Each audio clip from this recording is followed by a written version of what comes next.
Hey there everyone, welcome to Technoholic. In our last two videos, we talk about how we can create signature inside Microsoft Word, and we also understood how we can add this signature line inside Microsoft Word. In this video, we will talk about how you can save your signature for future reference. So without further ado, let's get started. Alright, so first of all, I am going to repeat some of previous steps. Like here, by making double click, I am going to import the image of my signature.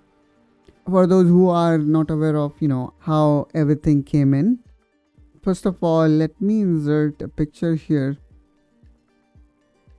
and place it over this place. So for that, I need to go here and then need to choose in front of the text. Now I can place my signature wherever I want. Now, if you are wondering how I bring this signature or want to create your signature, then do check out our previous video that I have attached in the description of this video where you can check out this in detail. Now, in order to save this signature, what I'm going to do here is I am going to select both of these image as well as this signature. Now, let me go here on the top and go to Insert tab, and here you need to look for text field and then signature line. Now click on this option which says Add Signature Services.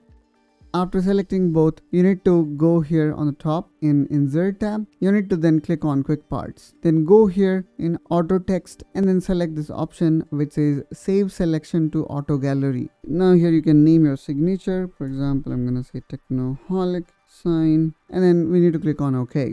Now next time whenever I am opening new document, now here wherever I need my signature, I can simply go in Insert tab, and here if I go to Quick Part, I can simply drop my signature. So in this way guys, we can save it for future purpose and can utilize it wherever it is needed. I hope guys you find this video helpful and informational. And that's how guys we can add our signature. In our next video, I'm gonna show you how you can create digital certificate and sign your document using digital certificate inside Microsoft Word. So make sure you subscribe to Technoholic to see more such content related to office and office productivity, and I will see you around.